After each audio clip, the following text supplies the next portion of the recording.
Silahkan hina aku dulu. Bilang aku janda kesepian yang sengaja menggoda suami orang. Bilang aku perempuan tak tahu malu yang jatuh hati pada tetangganya sendiri. Assalamualaikum teman-teman semua. Selamat datang di channel ini.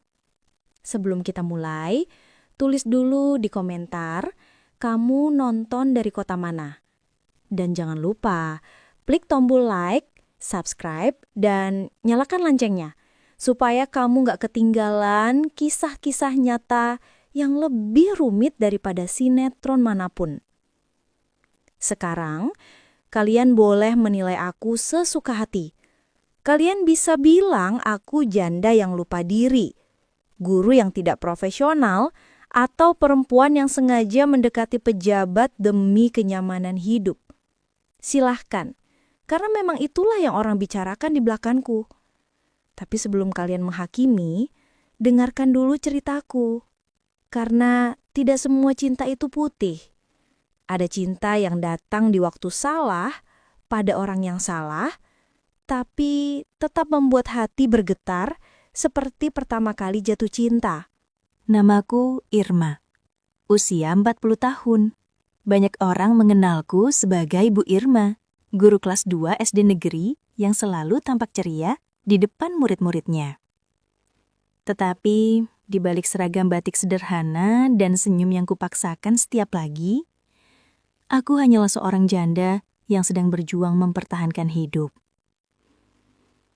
Setiap hari dimulai pada jam 4 pagi, bukan karena aku rajin, tapi karena aku tidak punya pilihan lain. Jam segitu dunia masih gelap, suara ayam bahkan belum terdengar, tapi dapurku sudah hidup dengan bunyi panci dan aroma minyak panas. Sarapan harus siap sebelum mereka bangun. Bekal harus selesai sebelum bel masuk sekolah. Dan semua itu harus kulakukan dengan tenaga yang bahkan kadang tidak kumiliki. Saat aku memasak telur dadar dan menghangatkan nasi, pandanganku selalu berakhir pada foto di dinding dapur. Foto aku, suamiku, dan Raka yang waktu itu masih kecil. Suamiku tersenyum lebar, memegang Raka di pundaknya, sementara aku berdiri di samping mereka. Foto itu diambil sebelum suamiku jatuh sakit, dan sebelum dunia mencabut separuh dari diriku. 3 tahun bukan waktu yang sebentar, tapi rinduku tidak pernah berkurang. Bu, aku bangun. Suara Raka memecah lamunanku. Rambutnya acak-acakan, matanya masih berkabut. Aku menyambutnya dengan senyum yang kupaksakan lembut. Cuci muka dulu, nak. Sarapan sebentar lagi.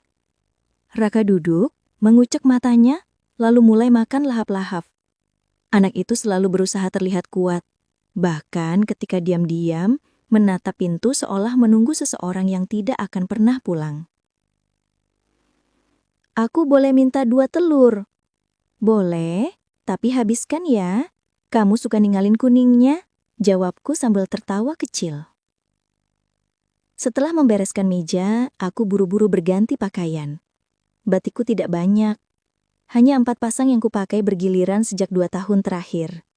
Tapi murid-muridku tidak pernah peduli dengan hal itu, dan itu membuatku merasa sedikit lebih ringan.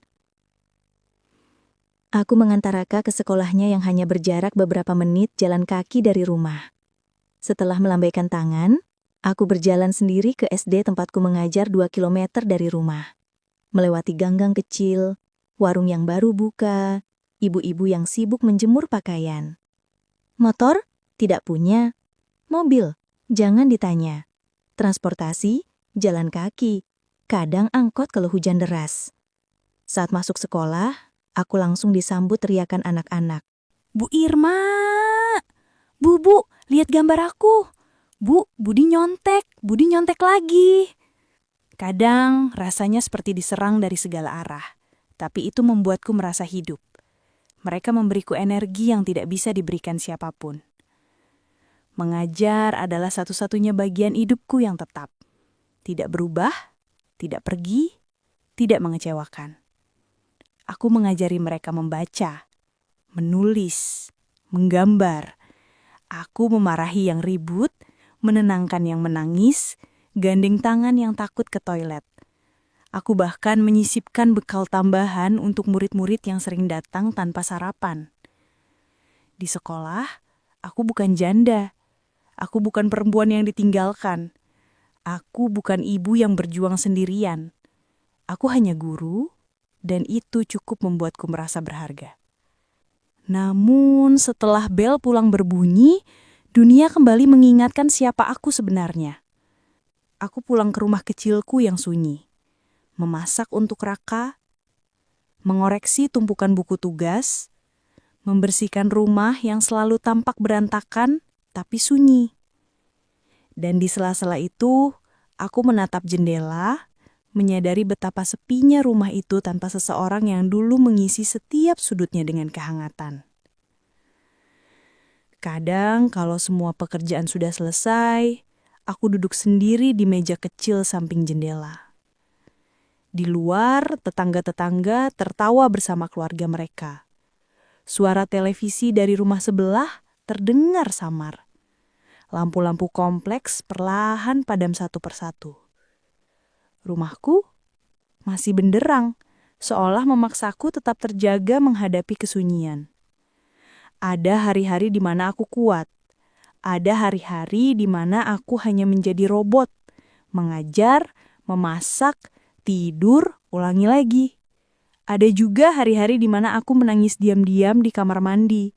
Bukan karena lemah, tapi karena aku tidak bisa mengeluh kepada siapapun. Hidupku lurus, tenang, aman. Setidaknya, itulah yang kupikirkan. Sampai satu pagi rumah kosong di sebelah rumahku, yang sudah lama dibiarkan tidak berhuni, mulai ramai oleh suara truk dan pekerja angkut barang. Aku sedang menyapu halaman ketika sebuah mobil hitam mengkilap berhenti tepat di depan rumah itu. Seorang pria turun dengan pakaian rapi dan senyum simpatik. Tetangga depan rumah berbisik, "Itu pejabat DPRD Bandung, Bu. Katanya pindah ke sini." Aku hanya mengangguk, tidak tertarik, tidak punya waktu untuk peduli.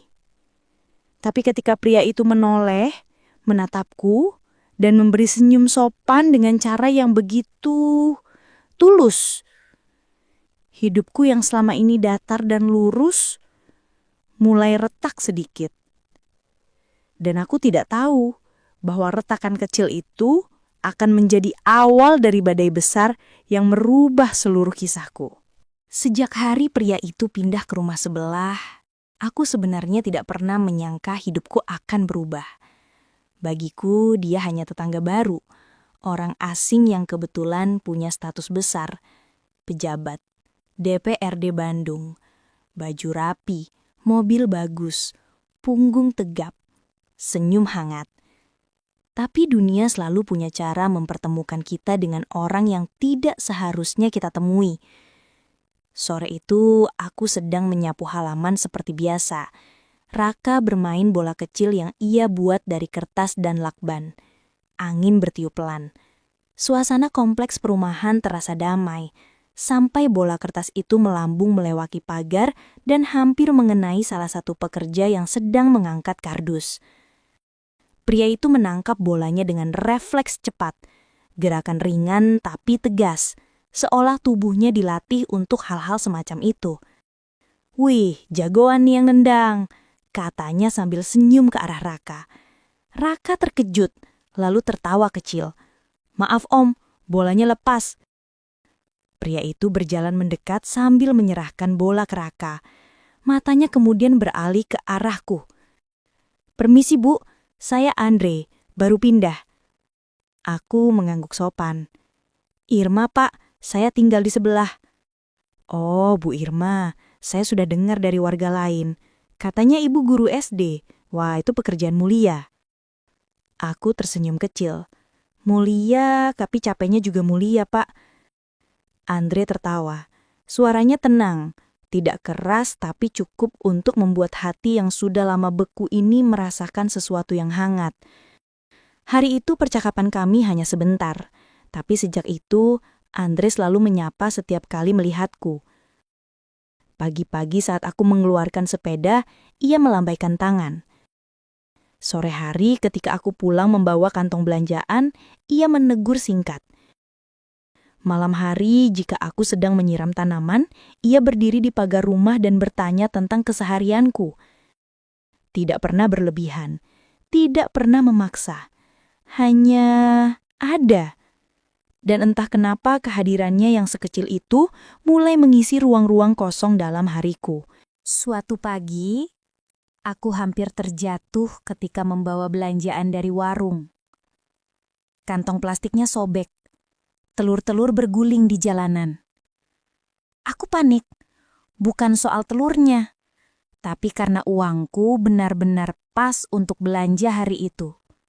Tiba-tiba, ada tangan yang mengangkat telur-telur itu satu persatu.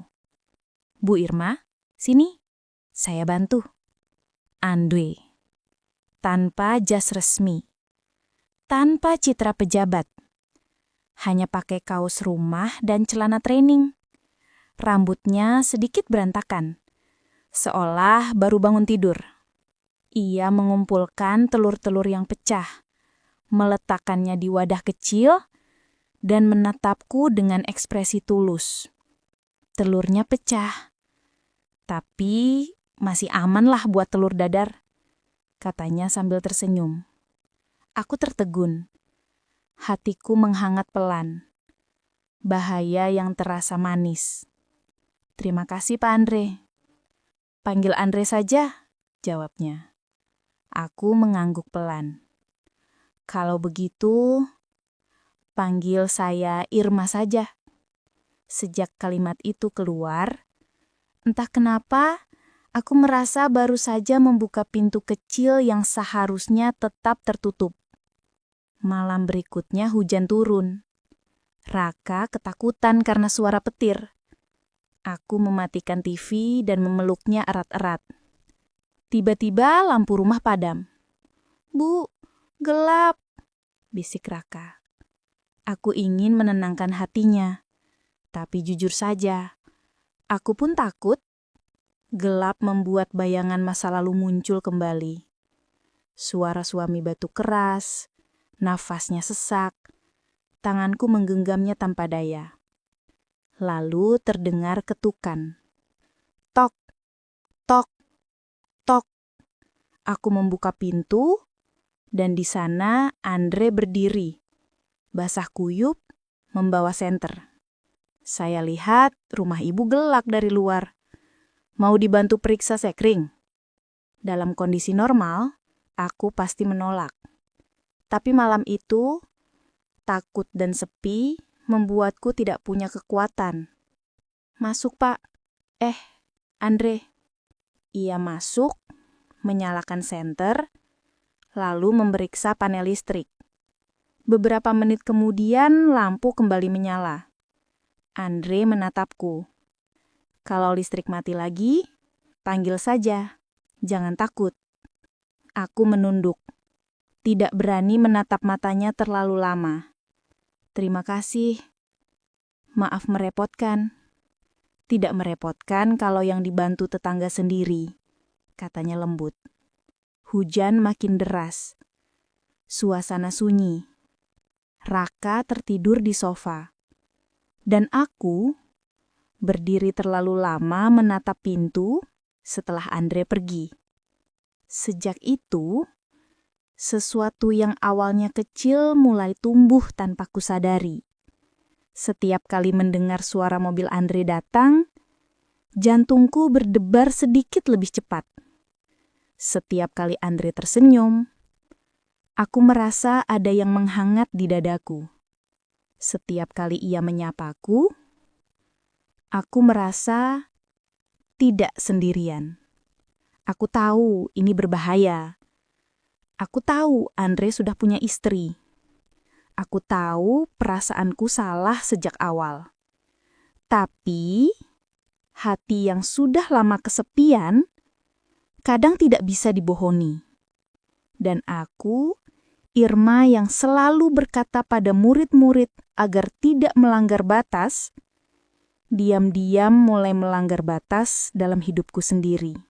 Hubungan kami mulai berubah perlahan, begitu perlahan, Hingga aku tidak sadar kapan tepatnya aku mulai menantikan suara ketukan di pagar rumah atau senyuman simpati yang Andre berikan setiap kali kami berpapasan. Awalnya, aku selalu menegur diri sendiri. Irma, ini hanya tetangga, jangan lebay. Tapi hati punya cara bicara yang berbeda dengan logika. Dan pada suatu sore, batas itu mulai kabur. Hari itu aku pulang sekolah dengan membawa tumpukan kertas ulanan. Panas terik membuat kepalaku berat. Raka sedang les di rumah temannya, jadi rumah terasa lebih sunyi dari biasanya. Saat aku membuka pagar, suara Andre memanggilku dari teras rumahnya. Irma, tahan dulu, they look heavy. Ia melangkah mendekat, mengambil separuh tumpukan kertas di tanganku tanpa menunggu izin. Pak Andre, ini pekerjaan saya. Iya, saya tahu, tapi kertasnya aja berat, bukan tugasnya. Jawabnya sambil tertawa kecil. Aku ikut tertawa meski gugup. Kami masuk rumah. Andre menaruh kertas di meja makan, lalu berdiri sambil melihat sekeliling. Rumahnya hangat ya, katanya. Aku tersenyum kecil. Hangat karena kecil, Pak. Justru itu, yang kecil-kecil kadang paling nyaman, jawabnya sambil menatapku. Tatapan itu tinggal terlalu lama, menempel di kepala seperti bayangan yang tidak mau hilang. Seminggu kemudian, aku sakit flu berat. Masih tetap memaksa mengajar, tapi kepalaku pusing dan tubuhku lemas. Pulang sekolah, aku benar-benar tak kuat memasak. Aku duduk di lantai dapur, bersandar pada lemari, memejamkan mata. Lalu suara pintu pagar terdengar. Irma? Ibu Irma? Suara Andre. Aku ingin menjawab, tapi suaraku tidak keluar. Tiba-tiba, pintu rumah terbuka. Andre masuk membawa sekantong plastik. Saya ketuk dari tadi. Lampu rumah menyala, tapi ibu tidak keluar. Saya khawatir. Aku mengangguk lemah. Dengan sigap, Andre membantuku berdiri. Ia memapahku ke sofa. Perhatiannya, walaupun sederhana, membuatku ingin menangis. Terima kasih. Kita kan tetangga, jawabnya pelan. Tetangga harus saling jaga. Tapi suaranya terdengar terlalu lembut. Terlalu hangat. Terlalu berbahaya. Andre duduk di kursi di depanku, memperhatikan apakah aku makan cukup. Bukan tatapan pejabat. Bukan tatapan tetangga baik. Tatapan seorang pria yang sedang kehilangan sesuatu di rumahnya, lalu tanpa sengaja menemukannya di rumah orang lain. Setelah aku selesai makan, ia bersiap pergi. Namun sebelum keluar, ia berhenti di pintu dan berkata, Irma, kalau butuh sesuatu, panggil saya. Jangan tahan sendiri. Kata-katanya sederhana, tapi jantungku berdebar lebih cepat. Hari-hari berikutnya, perhatian Andre semakin sering datang. Ia menawarkan tumpangan saat hujan, mengangkat galon air ke rumahku tanpa diminta, mengantar Raka ke sekolah saat aku terlambat, kadang berdiri di pagar hanya untuk menanyakan bagaimana hariku. Dan aku, yang sudah lama tidak diperhatikan pria manapun, mulai terbiasa tanpa sadar. Terlalu terbiasa. Tetangga-tetangga mulai memperhatikan. Wah, Pak Dewan rajin amat ke rumah Bu Irma. Pagi, siang, sore. Janda sama pejabat itu cocok juga ya. Awas Bu Irma, nanti istrinya cemburu. Aku pura-pura tidak dengar. Tapi setiap bisikan itu seperti memukul dadaku. Suatu sore, setelah mengajari murid-murid menulis cerita pendek, aku duduk di teras sambil minum teh. Andre keluar rumah, menoleh, lalu tersenyum. "Boleh duduk sini?" tanyanya. Aku ingin bilang tidak. Aku harus bilang tidak. Tapi yang keluar dari mulutku hanyalah, "Silakan." Kami duduk bersebelahan, cukup jauh untuk tetap sopan, cukup dekat untuk membuatku sadar bahwa aku sudah melanggar batas yang tidak kasat mata. Andri bercerita tentang pekerjaannya, tentang tekanan politik, tentang istrinya yang sibuk bisnis hingga sering pulang larut malam. Aku diam, tapi mendengarkan. "Kadang saya iri sama rumah ibu," katanya. Tiba-tiba, aku menoleh, bingung. "Rumah saya?"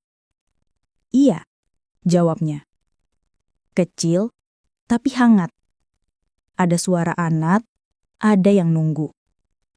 Aku tercegat. Tidak tahu harus menjawab apa. Lalu Andre menatapku, tatapan yang tajam tapi lembut.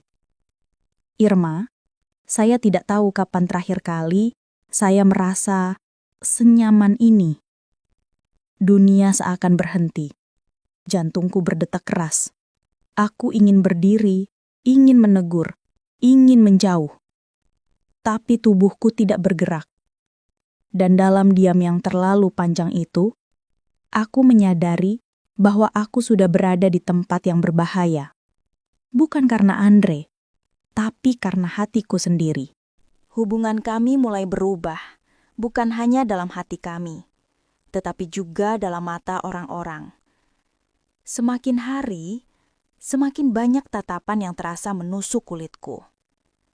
Mulai dari ibu-ibu yang berhenti bicara saat aku lewat, sampai bapak-bapak yang saling sikut sambil tersenyum sinis. Aku tahu apa yang mereka pikirkan. Dan jujur, kadang aku sendiri pun takut pada pikiranku sendiri. Sore itu, setelah pulang dari sekolah dengan langkah lelah, aku mendengar dua tetangga berbicara sambil mencuci motor. "Pak Dewan itu sering amat ke rumah Bu Irma. Istrinya tahu nggak sih?" "Lah, Bu Irma kan janda. Hati-hati aja." Aku membeku beberapa detik. Bukan karena malu, tapi karena kenyataan bahwa gosip itu tidak sepenuhnya salah. Aku memang membiarkan Andre masuk terlalu jauh dalam hidupku. Di rumah, aku duduk di kursi dekat jendela, memandangi hujan tipis. Pikiranku penuh dengan suara-suara yang tidak bisa kuhentikan. "Kamu salah, Irma. Dia punya istri. Kamu harus berhenti." Tapi setiap kali aku mencoba membuat batas, Andre selalu datang membawa kebaikan yang terlalu sulit kutolak. Dan orang baik seringkali lebih mematikan ketika kita sedang kesepian. Malam itu, Andre mengetuk pintu rumahku sambil membawa sepiring makanan. "Irma, tadi saya ikut rapat sampai malam. Ibu sudah makan?" Aku ragu menjawab. "Baru mau masak." "Kalau begitu, makan ini dulu. Masakan Dina tadi siang. Sayang kalau terbuang." Aku menelan ludah. Masakan istrinya. Diberikan kepada aku. Janda tetangganya. Aku ingin menolak. Aku harus menolak. Tapi Andre menatapku seperti menatap seseorang yang ia benar-benar pedulikan. Akhirnya, aku berkata pelan, "Terima kasih." Andre tersenyum. "Jangan sungkan, saya senang bisa bantu." Saat ia pulang, aku memegang piring itu lama sekali. Merasakan betapa rapuhnya diriku, perempuan dewasa yang bisa runtuh hanya karena perhatian kecil. Dan itu membuatku takut pada diriku sendiri. Beberapa hari kemudian, Dina, istri Andre, akhirnya muncul di depan rumahku. Biasanya, ia hanya lewat begitu saja tanpa melihat ke kiri atau kanan, selalu bersibuk dengan teleponnya. Tapi kali ini, ia mengetuk pagar rumahku. Aku terkejut, tapi membukanya. "Bu Dina, ada apa ya?" Ia menatapku lama, dengan mata yang tajam tapi berusaha sopan. "Ibu Irma, saya cuma mau meluruskan sesuatu," katanya. Suara Dina lembut, tapi mengandung api. "Saya dengar suami saya sering bantu ibu." Aku merasakan udara di sekelilingku mengeras. "Iya, Bu. Pak Andri orangnya memang baik. Dia sering menolong siapa saja." "Tidak perlu diplomatis, Bu. Saya cuma ingin ibu tahu, suami saya itu laki-laki. Ibu juga perempuan. Saya tidak mau ada masalah." Aku terdiam. Panas menjalar ke wajahku. "Bu Dina, saya tidak punya niat. Semua perempuan bisa bilang begitu," katanya lirih tapi tajam. Sampai suatu hari mereka jatuh cinta dan bilang itu terjadi tanpa sengaja. Kata-katanya menusukku lebih dalam dari yang ingin kuakui. Setelah Dina pergi, aku menutup pintu perlahan dan bersandar pada tembok. Dadaku sesak. Air mata mengalir tanpa bisa kucegah. Karena apa yang Dina katakan tidak sepenuhnya salah. Bagian dari diriku sudah mulai jatuh. Malam berikutnya, Andre mengetuk pintu seperti biasa. Aku tidak membuka. "Bu Irma, ibu di dalam." Tidak ada jawaban. "Bu Irma, saya tahu ibu mendengar." Aku menahan napas. "Istri saya bicara sama ibu ya." Masih aku diam. Suara Andre menjadi lirih. "Bu Irma, saya minta maaf. Saya akan jelaskan semuanya." Aku menggigit bibir, berusaha menahan tangis. Akhirnya, aku berkata pelan melalui pintu. "Pak Andre, jangan datang dulu. Tolong, beri saya waktu." Andre terdiam lama. Lalu ia berkata, "Kalau itu yang ibu mau, baik." Langkah kakinya menjauh. Suara mobilnya terdengar. Dan ketika aku akhirnya duduk di ruang tamu malam itu, aku menangis sampai tubuhku gemetar. Bukan hanya karena malu, bukan hanya karena gosip, bukan hanya karena Dina. Aku menangis karena aku tahu. Aku mulai mencintai pria yang tidak boleh kucintai. Dan itu adalah dosa yang bahkan aku sendiri tidak siap menghadapinya. Hari-hari berikutnya menjadi jauh lebih sunyi dari biasanya. Andre tidak muncul. Tidak ada ketukan di pintu. Tidak ada suara mobil berhenti di depan rumah. Tidak ada tetangga yang melirik aneh seolah mereka pun tahu badai sedang ditahan. Raka sempat bertanya, "Bu, Om Andre kok nggak main kesini lagi?"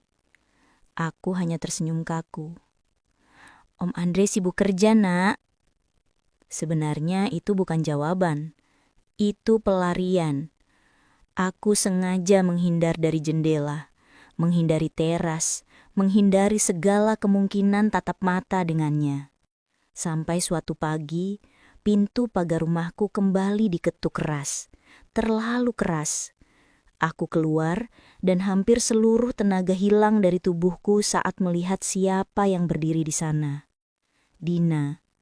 Namun kali ini wajahnya berbeda. Bukan hanya curiga, tetapi hancur, marah, dan penuh dendam yang sulit disembunyikan. Ibu Irma, kita bicara, sekarang. Aku menggenggam pagar erat-erat.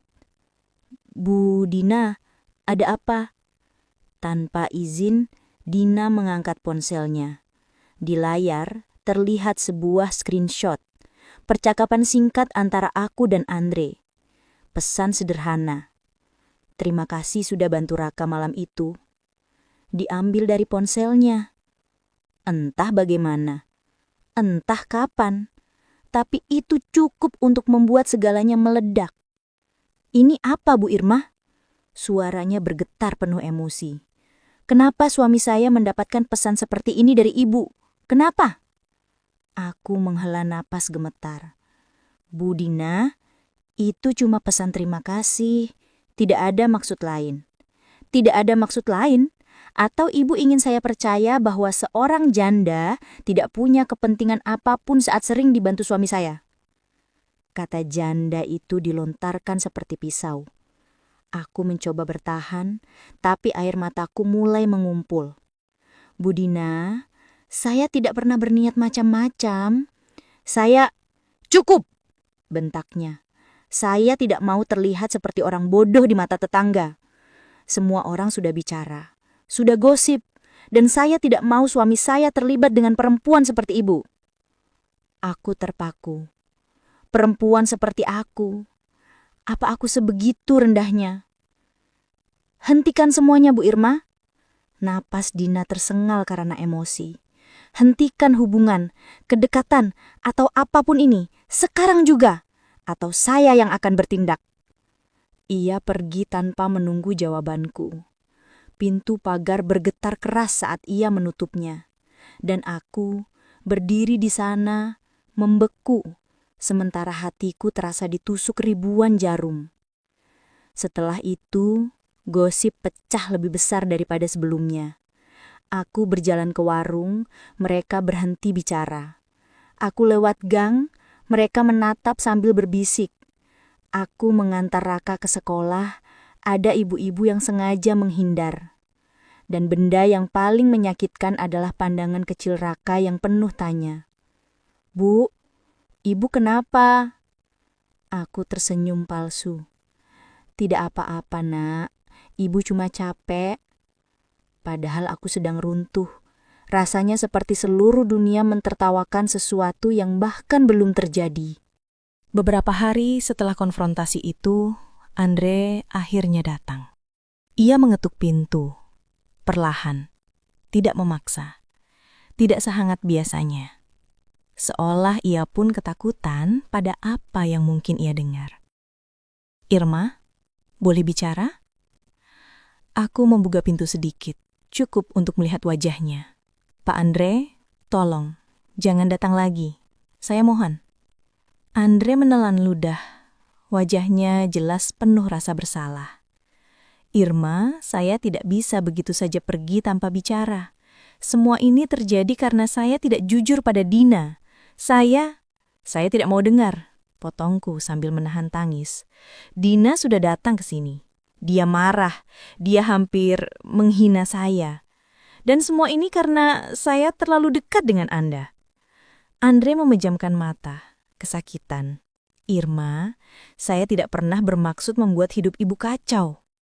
Tapi itulah yang terjadi. Suaraku pecah. Saya janda, Pak Andre. Saya sudah cukup jadi bahan omongan. Tolong jangan tambahkan luka di hidup saya. Andre terdiam. Matanya berkaca-kaca. Itu pertama kalinya aku melihat seorang pejabat terlihat sangat kecil. Saya akan menjauh, katanya akhirnya. Demi kebaikan ibu. Aku menutup pintu, pelan, tanpa kata perpisahan. Setelah langkah kakinya hilang di ujung jalan, aku jatuh berlutut, menangis dalam bisu. Karena aku tahu itu bukan hanya akhir dari kedekatan kami. Itu adalah akhir dari satu-satunya kehangatan yang sempat kembali hadir dalam hidupku setelah bertahun-tahun gelap. Malam itu aku duduk sendirian di ruang tamu. Lampu temaram. Kertas tugas murid-murid berserakan, tapi tidak kusentuh. Aku memeluk lutut, mencoba menarik nafas panjang. Kenapa perasaan yang datang di waktu salah selalu terasa paling benar? Pertanyaan itu berputar-putar di kepalaku. Dan untuk pertama kalinya, aku merasa benar-benar sendirian. Lebih sendirian daripada saat suamiku meninggal. Karena kali ini, kesepian itu bukan datang dari kehilangan, melainkan dari pilihan. Pilihan yang harus kuambil meski hatiku menolak. Sejak hari itu, hari ketika aku menutup pintu dan meminta Andre menjauh, hidupku kembali seperti semula. Setidaknya, begitulah yang coba ku yakinkan pada diriku sendiri. Pagi-pagi aku bangun, memasak sarapan, memastikan Raka mandi, lalu berjalan ke sekolah membawa tas kerja yang isinya selalu berat oleh lembaran tugas. Rutinitas yang dulu membuatku merasa stabil, kini kerasa lebih sepi dari biasanya. Rasa hangat yang sempat singgah itu kini menghilang begitu saja, seperti angin yang lewat tanpa pamit. Tetangga-tetangga perlahan berhenti menggosipkan aku. Bukan karena mereka percaya aku tidak melakukan apa-apa, tapi karena mereka menemukan gosip baru untuk diikuti. Tapi tatapan mereka masih ada. Tatapan yang tidak menyakiti secara langsung, tapi cukup untuk membuatku selalu menunduk ketika lewat.